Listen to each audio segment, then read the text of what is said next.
Toujours dans la paracha Vayeshev, cette sikha prononcée par le rabbi en 1992 et jusqu'à aujourd'hui appelée le Shabbat de la France. Donc c'est extraordinaire, ça n'existe pas pour les autres pays. Il n'y a que nous qui avons mérité qu'un Shabbat s'appelle le Shabbat de la France. Alors à nous de mettre en place la rébellion par la révélation des sources à l'extérieur. L'extérieur, c'est vous, toute l'humanité.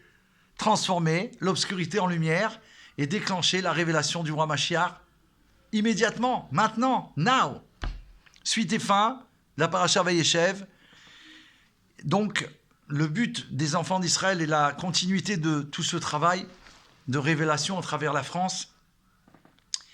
Ainsi en est-il des lieux, comme expliqué. Lorsque l'on révèle la qualité qui existe en chaque endroit, en faisant un lieu de diffusion de la Torah, on dévoile que son essence, sa nature profonde est le divin. Cela permet d'ajouter à la compréhension du fait que le raffinement du monde dépend de celui de la France. On est obligé de faire une halte, un stop. C'est trop merveilleux. Nous avons le mérite d'être des Juifs de France et les Bnei Noach et toute l'humanité, et particulièrement en France. On a le mérite que voilà, le monde entier, la rébellion, la délivrance du monde dépend de celui de la France. Il faut véritablement se réveiller, se bouger et diffuser, partager TV, Mashiach au monde entier. Ce n'est que le début, mais on va envoyer des scuds nucléaires de la Géoula, c'est-à-dire du bien pour l'humanité. Donc, puisque ça dépend que de la France, en plus du fait qu'elle cristallise les forces les plus négatives et que son raffinement propre marque la plénitude du raffinement du monde, comme on l'a vu déjà auparavant, que c'est un levier la France pour la délivrance. Le raffinement de la France, 770, fait allusion à la force par laquelle on peut provoquer le dévoilement de l'essence divine dans le monde entier. Et pour rendre la tâche encore plus facile aux enfants d'Israël, on lui montre du ciel un phénomène prodigieux qui exprime la grande révolution qui a eu lieu ces derniers temps. C'était à l'époque incroyable, le rabbi en a fait mention plusieurs fois. L'hymne national français représente le pays. On sait d'autre part que chaque pays possède un ange, un patron, en hébreu un sar, qui est lié avec l'hymne national. Or, comme on va dire, un ange protecteur de la France, de chaque pays. Il y en a 70. Et bien sûr, aujourd'hui, il y a beaucoup plus de nations, mais en vérité, il y en a toujours 70. Seulement, toutes les autres sont des ramifications. Ils sont ensemble, c'est un groupe, mais il y a un drapeau. Il y en a 70.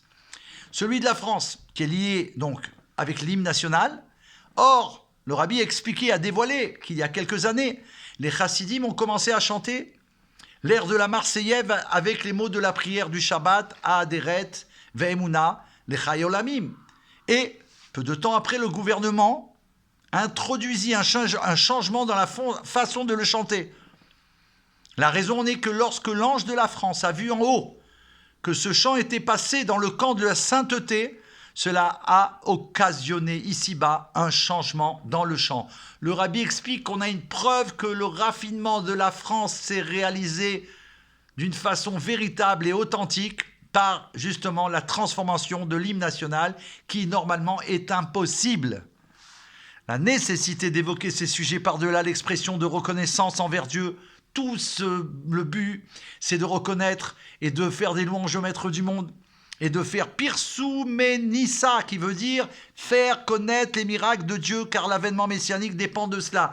Nous avons l'obligation, si on peut dire un chiyuv, c'est une obligation de dévoiler dans notre génération tous les miracles qui nous arrivent, tous concernant la vie de Mashiach. Dès que vous allez être branchés avec nous dans la Chassidoute, vous allez vivre des miracles merveilleux. Alors là, il faudra les partager. Certainement qu'on va faire sur TV Mashiach les miracles de la Géoula, de la délivrance, de l'humanité. On commencera avec l'équipe de la Géoula. Nous devons donc tous faire connaître les miracles que Dieu fait pour nous, en ayant conscience que cela est lié avec la délivrance messianique, en particulier au moment de la Hanouka, dans lesquels il convient d'organiser chaque jour des grands rassemblements des Farbringen, dans lesquels on dira des paroles de Torah, dans les domaines de Talmud, de la Chassidoute, et surtout de la diffusion des miracles et des merveilles, ce qu'on a fait pendant toute la semaine. Et l'apothéose a été faite cette année, puisqu'on a mérité, on a eu ce cadeau divin de pouvoir faire l'image de la 8e bougie de Hanouka dans la rue célèbre grâce à la maman, à la famille du Rabbi, la rue Dieu à Paris dans le 10e, au 10 exactement, nous avons eu cet incroyable cadeau extraordinaire de faire pour la première fois en France un allumage public rue Dieu au 10. Le 8e jour de Hanouka, c'était dimanche dernier. Incroyable mais vrai. Et en plus de cet allumage dans la rue, grâce à un ami qui s'appelle David Blanc-Bleu, qui est un Bné Noir extraordinaire, qui a amené une Hanouka, etc. Et il y a eu un jongleur de feu, enfin une animation extraordinaire, des invités qui sont venus. Et dans la maison même où la rabbinite, la maman du rabbi, a séjourné pendant plusieurs mois, et le rabbi venait tous les jours la voir, plusieurs fois par jour bien sûr. Donc on peut s'imaginer les centaines d'enfants d'Israël qui venaient tous les jours entendre les enseignements du Rabbi à Paris, au 10 rue Dieu. Et donc dans la maison même, nous avons fait une retransmission en direct que vous pouvez voir sur les réseaux. Et là-bas, on a fait une retransmission dans la maison rue Dieu où la rabbinite a habité, Baruch Hashem. C'était une retransmission en direct au 770 avec plusieurs pays dans le monde entier.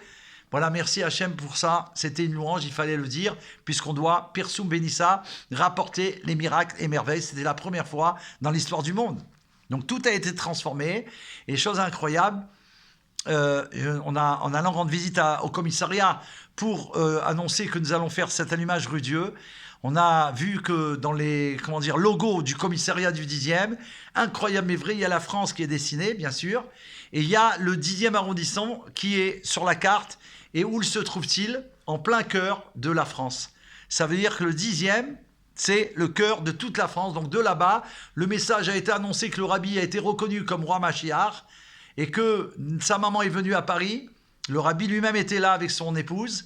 Et que voilà, maintenant, il suffit de diffuser au monde entier et de dévoiler tout de suite la réalité que Mashiach est déjà là. Donc pour terminer, on reçoit la bénédiction du rabbi roi Mashiach. À la fin de cet enseignement, ce n'est qu'un résumé de la sidra, de l'enseignement divin du Rabbi. Mais grâce à Dieu, on a appris beaucoup de choses.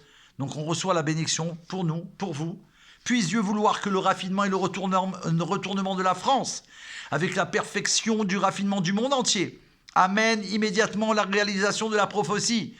Et les exilés de cette légion d'enfants d'Israël, on rapporte la prophétie dans la Haftara de Ovadia. Et les exilés de cette légion d'enfants d'Israël jusqu'à Tsarfat posséderont les villes du sud et des libérateurs monteront sur la montagne de Sion pour se faire les justiciers de la montagne de Esav. Et la royauté appartiendra à l'Éternel lors de la véritable et complète délivrance.